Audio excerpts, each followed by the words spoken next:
a entrar en otros temas. Ya tengo a mis queridos Mario Campa y Sofía Lameiro en el cuarto de espera, y es que tenemos que hablar del dilema de las vacunas. Hoy fue un santo dilema porque parece que ningún chile les embona, y perdonen, lo tengo que decir.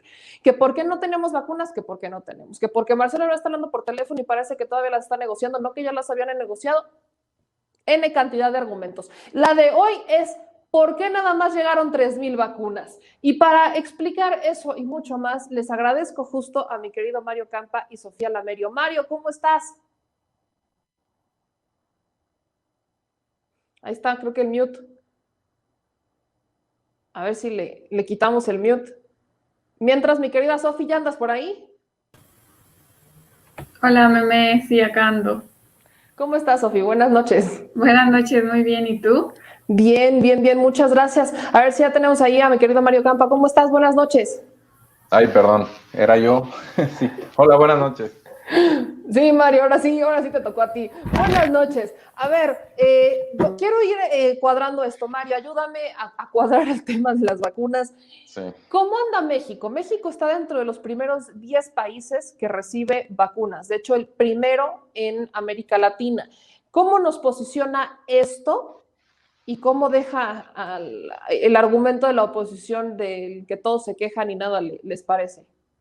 Bueno, justo es eso el fondo del asunto, ¿no? Parece más una protesta política que un reconocimiento de las circunstancias que vivimos actualmente, donde por supuesto que tenemos una producción en el mundo muy restringida y únicamente son un puñado de países los que ya empezaron su plan de vacunación. Estamos hablando de potencias mundiales: Estados Unidos, China, Rusia. Y ni siquiera países en Europa han empezado, ¿no? No estamos hablando de potencias como Alemania, Francia, que no han empezado. El Reino Unido ya, también en esta coyuntura de la salida del Brexit, pudo haberse adelantado un poquito.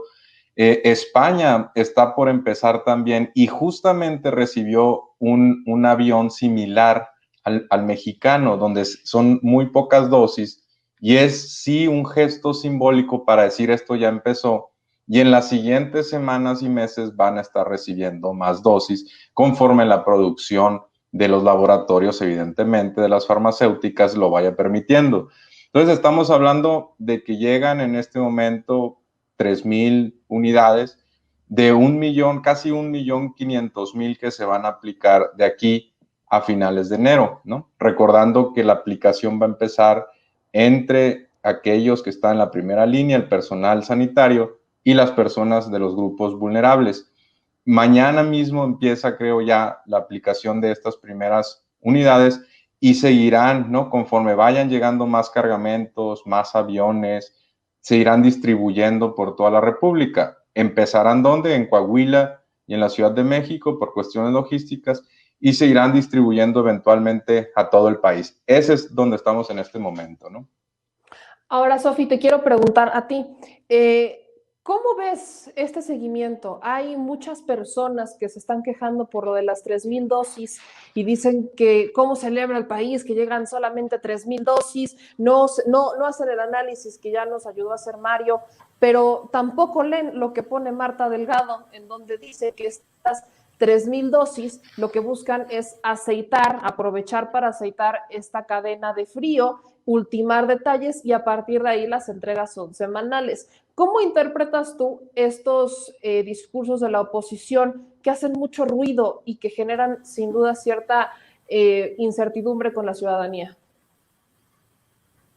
Pues bueno, lo primero es que obviamente el proceso de las primeras dosis que iba a llegar iba a conllevar a los ajustes en los protocolos, que es algo de lo que había hablado ya Marcelo Ebrard, Gatell y el propio presidente en días pasados en las conferencias mañaneras, porque obviamente como lo habían ya manejado y informado, esta nueva vacuna pues tiene cuestiones muy particulares a las cuales ningún país se había enfrentado antes, ¿no? Entonces esta primera etapa, que es la que llamaron la etapa de calibración, es en la que van a estar ajustando el protocolo para hacerlo pues de la manera más efectiva y que obviamente se vaya ajustando de acuerdo también a las siguientes vacunas que van a llegar, que van a ser también de otros laboratorios y que es importante que el país esté preparado para eso.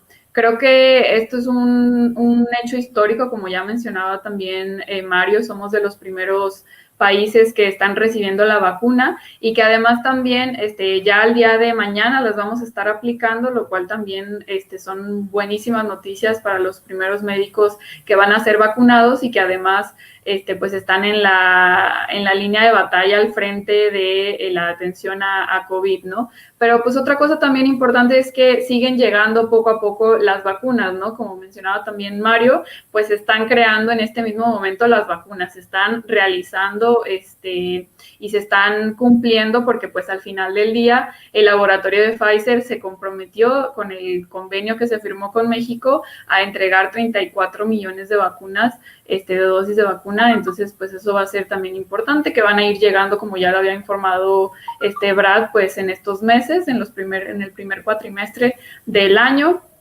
Y ahora sí que pues México va a tener que ir generando el protocolo necesario, ajustando las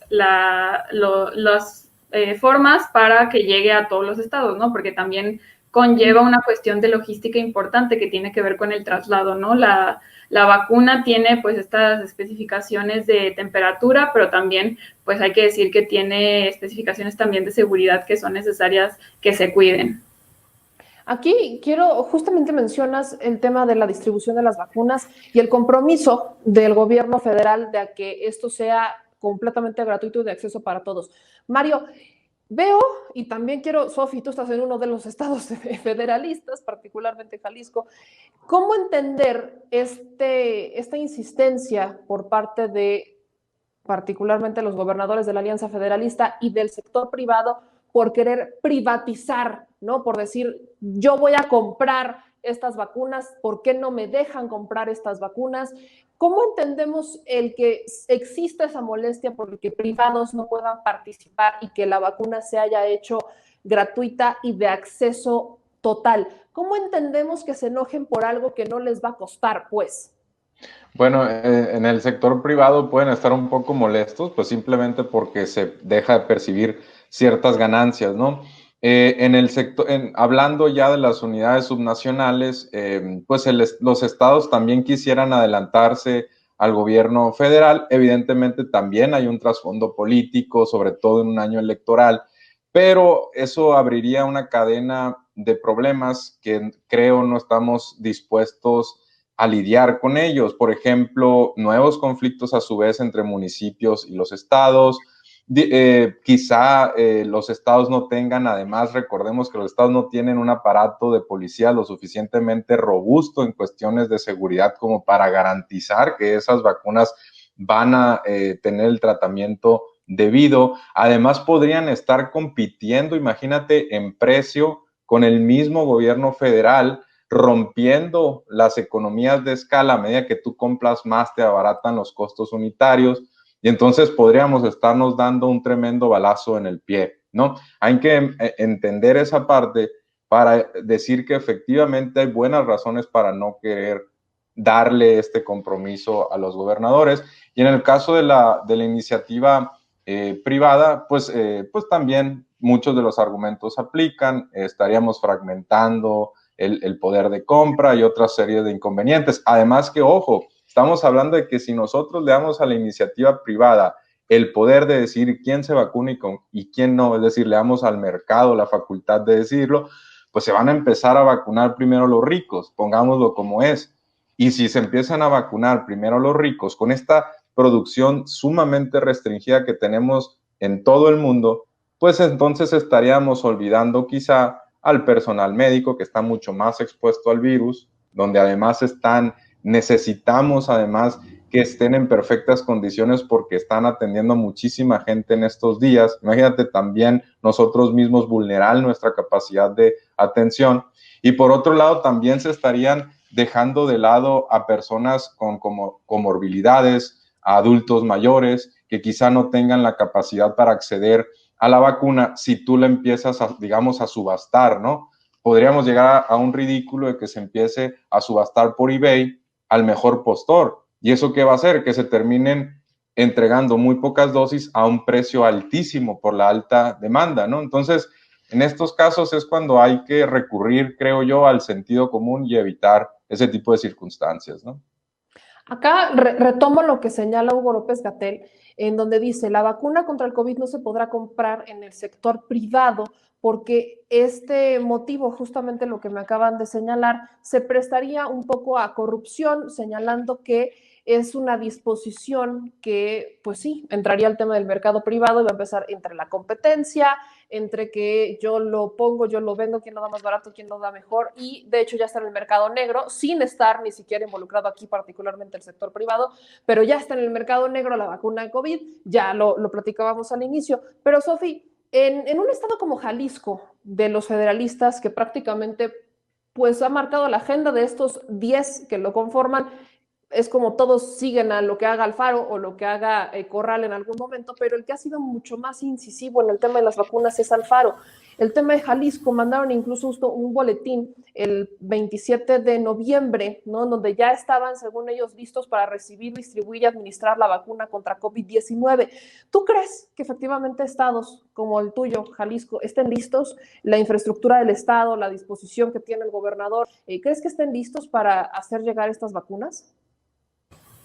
Pues bueno, en el caso de Jalisco creo que hay varias cosas muy particulares que no sé si todos los gobernadores de la Alianza Federalista comparten. Por ejemplo, Jalisco es uno de los estados que no está adherido al INSABI, por lo cual significa que los servicios que están a cargo de la federación son IMSS e ISSSTE y están a cargo del estado todo el resto de la infraestructura de salud pública, ¿no? Esto incluye las Cruz Verdes, los hospitales municipales y los hospitales civiles, ¿no?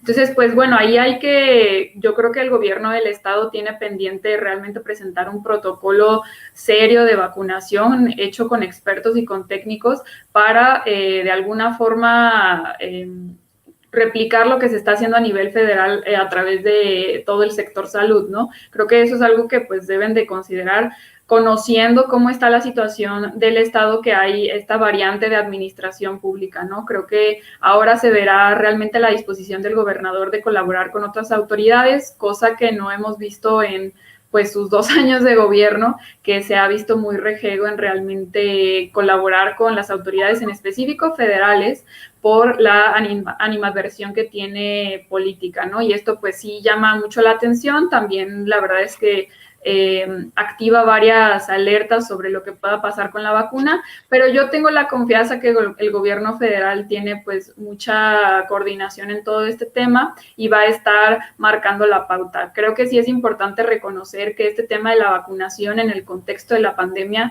es un tema de seguridad nacional, por lo cual es muy importante que se sigan los protocolos que está marcando la federación, por las razones que mencionaba ahorita Mario, pero pues también hay cosas muy importantes como por ejemplo que el resguardo, traslado y la distribución de las vacunas va a estar a cargo del ejército, ¿no? De las Fuerzas Armadas, y pues esto es una cadena de mando que no se le puede dejar a los gobernadores, es cuestión primordial del presidente y que pues obviamente de acuerdo a la coordinación que se pueda dar, pues van a estar ayudando, obviamente, la idea es coordinarse, colaborar, pero pues también hay que tener el tema de seguridad que sabemos que es importante, que se tenga pues en estas prioridades del protocolo, ¿no? Y pues también que no nos suceda lo que por ejemplo sucedió cuando llegaron los medicamentos contra el cáncer que fueron robados, y pues obviamente no queremos que eso suceda aquí, ¿no?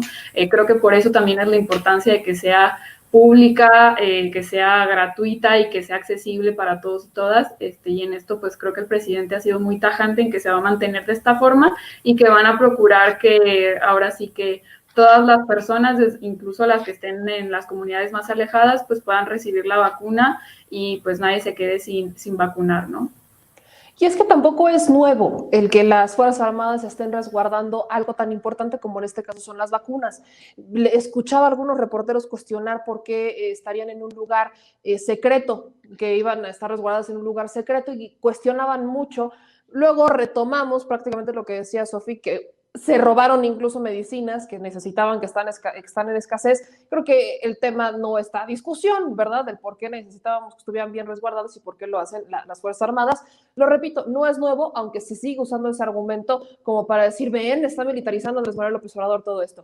Mario, en tiempos electorales, el presidente veo que toma esta decisión junto con el Gabinete de Salud y se reduce el margen de posibilidades que en los estados donde va a haber campaña se lucre con la vacuna por un tema electoral. Pero ¿qué tanto se reduce efectivamente esta brecha? ¿Qué tanto es el margen que no se seguirá lucrando con este tipo de crisis en tiempos electorales, sobre todo en un país donde estamos acostumbrados a que este es el pan de cada elección?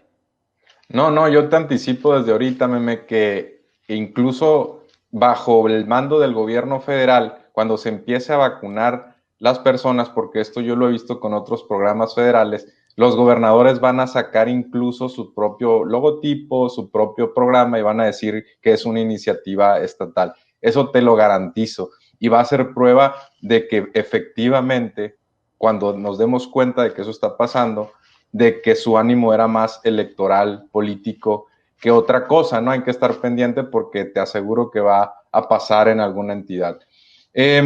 Sí, quedan, de hecho, la vacunación se espera que tenga un grado importante de avance hacia finales del año, ¿no? Y esto no es, ojo, en México sucedió que hay una elección, pero estamos hablando de que en prácticamente todo el mundo, sobre todo aquellos países que tomaron la iniciativa de rápido negociar con las farmacéuticas las primeras dosis, ¿no? Es el caso de México que lo hizo hábilmente, pero en la mayoría de estos países, estas grandes potencias, además, el calendario está distribuido en la primera mitad del año, ¿no? Que es cuando vamos a ver el tiempo electoral. Sí es una cuestión delicada, pero en la medida incluso de que esté bien resguardada, como decía Sofía, y que realmente esté en manos de las Fuerzas Armadas y no de policías, que tenemos que recordar que las policías estatales siguen teniendo índices de corrupción altísimos y además ni siquiera tienen capacidad para lidiar con las cuestiones estrictamente de seguridad que están pasando en los estados. ¿Cómo les vamos a confiar una tarea tan importante en un bien con tanta demanda y donde efectivamente van a existir mercados negros, ¿no? Imagínate toda la responsabilidad que recaería en sus hombros. Creo que no están capacitadas las policías para lidiar con esa carga, ¿no? Pero sí, efectivamente, yo creo que hay que monitorear cualquier incidente. Yo creo que las autoridades estatales, por supuesto, el INE, tendrían que estar muy alertas para evitar que esto pues, se convierta en una especie de pugna, ¿no? Para que haya manoseos quizá en las instancias específicamente estatales con unos gobernadores que pues ya han externado ellos mismos su deseo de ellos mismos intervenir en la repartición, ¿no? ¿Cómo estaríamos con otro país, con otro gobierno, Mario, Sofía? ¿Cómo se imaginan? Sí, me gusta hacer estos ejercicios, son un poco utópicos, pero ¿cómo se imaginan el escenario de la vacunación y todo esto si hubiera gobernado un Ricardo Anaya o si hoy estuviera un José Antonio Meade o en el peor de los escenarios un Bronco o una Margarita Zavala? ¿Cómo nos imaginamos? ¿Qué tan distinto creen que habría sido si se hubiera aplicado una política neoliberal? Sofía, empiezo contigo. Pues bueno, yo creo que en primera instancia no tendríamos la vacuna en este momento. México no sería de los primeros países en obtenerla. Creo que tampoco hubiéramos tenido los recursos económicos que logró obtener el gobierno federal, que se dieron a partir de los grandes ahorros que ha generado por la austeridad republicana y también por varios funcionarios públicos que han donado su dinero para la compra de las vacunas, que esto pues es algo también muy importante, ¿no? Eso pues bueno, en primera instancia estoy segura que habría la posibilidad de tener un mercado privado, lo cual generaría también pues todas estas cosas que ya mencionábamos, ¿no? Mercado negro, un alza de los precios, probablemente muchas personas de bajos recursos no tendrían acceso a eso. Y algo también muy importante, ¿no? No tendríamos la constitución del INSABI que busca federalizar todos los servicios de salud, ¿no? No tendríamos tampoco la capacidad con el personal médico de generar todo este tipo de protocolos que pues también van a ser importantes, ¿no? Yo creo que pues sí viviríamos un contexto sumamente diferente. Yo creo que nunca en la historia habíamos sido de los primeros países en recibir algo primero y tampoco creo que hubieran generado las capacidades necesarias para distribuir todas las vacunas que se necesitan, ¿no?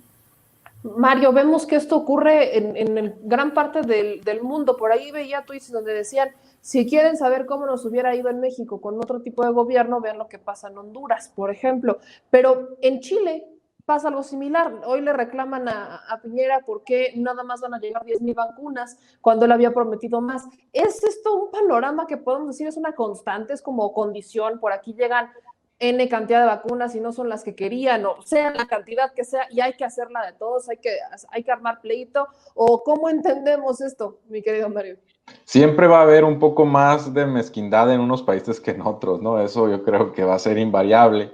Ahora, lo que hay que también señalar es que no necesariamente el hecho de que lleguen en este momento 3,000 o 10,000 dosis de una vacuna, ya eso está como para relajarnos, lavarnos las manos, en específico los gobiernos, y ya tumbarse a la hamaca, porque hay países que todavía no han garantizado el 100% de la cobertura, ¿no? Y hay otros que ni siquiera están cerca de un 80-70% que ya medianamente te permitan respirar un poco.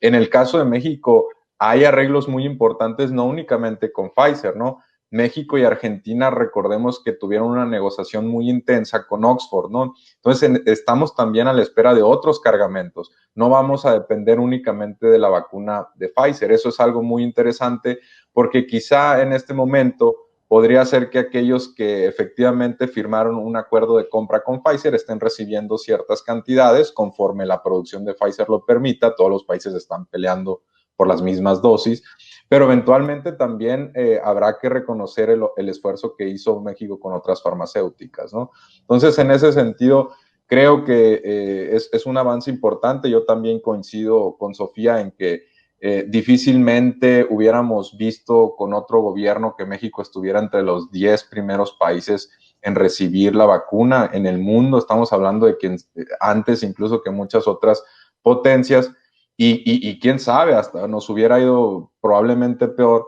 si quizá una Naya, no sé, estando en conflicto con Trump en una guerra frontal, porque era un discurso un poco más subido de tono, o sea, a lo mejor no se hubiera negociado como región, a lo mejor las farmacéuticas hubieran creado algún tipo de conflicto. Veto a saber, ¿no? No sabemos, el contrafactual es complicado, pero yo sí creo que en este tema de la vacuna, México se ha puesto a la vanguardia de otros países o a la vanguardia latinoamericana, específicamente también ahí de la mano muy de cerca con Argentina, ¿no? Me parece lo más interesante a nivel regional, ¿no?